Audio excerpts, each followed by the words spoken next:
ہے کہ اگر ایک شخص احادیث کا منکر ہے تو مسیح موعود کے دعوے کی صداقت قرآن کی روشنی میں کیسے ثابت کی جا سکتی ہے؟ اس سوال کے دو پہلو ہیں۔ اگر حدیث کا منکر ہے تو قرآن کا 100% قائل بھی نہ رہا، پہلا تو یہ مسئلہ ہے، اس کو تو پہلے قرآن کا قائل کرنا ضروری ہے، ان معنوں میں کہ وہ جو حدیث تو روشنی ڈالنے والی قرآن کی آیات ہیں اور حدیث کی ضرورت کو ثابت کرتی ہیں، ان کو سمجھے بغیر بات مکمل نہیں ہو سکتی۔ کیونکہ واقعہ یہ ہے کہ اگر قرآن بھی پیش کیا جائے تو قرآن کی آیات کے مختلف معنی مختلف لوگ کرتے ہیں، اور ایک ہی آیت کے متفرق معنی موجود ہیں ہماری تفاسیر میں بھی۔ تو منکر حدیث کے لیے یہ مسئلہ درپیش ہوتا ہے کہ وہ کہتا ہے تم نے یہ معنی کیے، میں یہ معنی کرتا ہوں، تو قرآن بھی اس کو کافی نہیں۔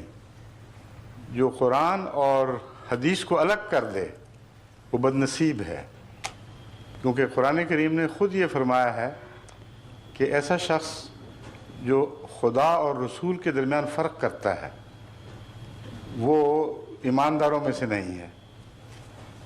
اب سوال یہ ہے وہ کون فرق کرنے والا ہے؟ مثلا قرآن کریم فرماتا ہے کہ جو تمہیں اللہ اور رسول کی اطاعت کرو۔ اللہ کی اطاعت تو سمجھ آ گئی، قرآن اللہ کا کلام ہے۔ رسول کی اطاعت پھر کیا چیز ہے؟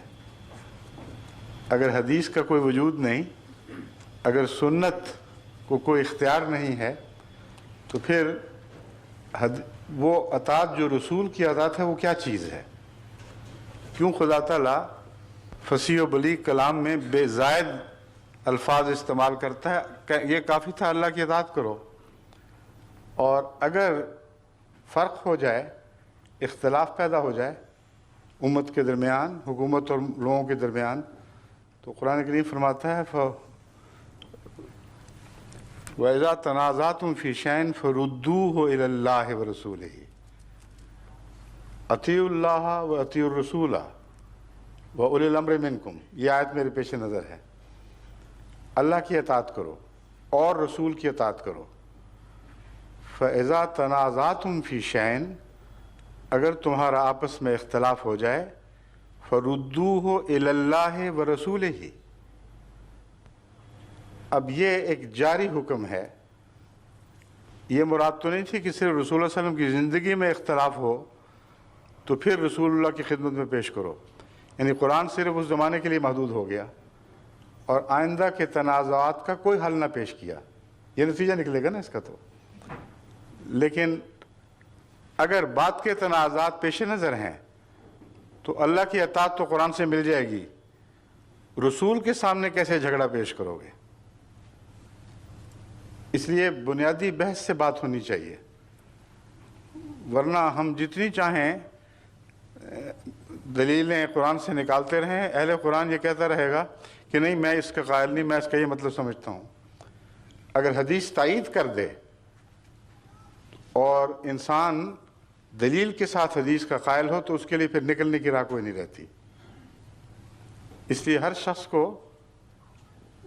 اس کے عقل، اس کے حالات کے مطابق پہلے سمجھانا ضروری ہے، ورنہ پھر اس سے بات کرنا بیکار ہے۔ میرا تجربہ ہے اہل قرآن سے یہی کہ لاکھ دلیلیں قرآن سے پیش کرو، وہ کہتے نہیں ہم اس کا یہ مطلب سمجھتے ہیں، اور کوئی بھی ایسا نہیں ہے جس کی ہم بات مانیں قرآن کے مطلب کے طور پر۔ تو قرآن جس کو وہ وجہ اتفاق بتاتے ہیں، عملاً اس کو وجہ اختلاف بنا لیتے ہیں۔ اس لیے روحانی اتھارٹی کا آنا اس لیے بھی ضروری ہے۔ امام مہدی کا تصور یہ معنی بھی رکھتا ہے کہ جب قوم میں اختلاف پیدا ہو جائیں گے تو جو اللہ سے ہدایت پائے گا وہ اس بات کا مختار ہوگا خدا کی طرف سے کہ اختلافات کا بیچ میں فیصلہ کرے۔ یہی وجہ ہے کہ احادیث میں منکرین حدیث کو فی الحال چھوڑیے، آپ تو منکر حدیث معلوم نہیں ہوتے،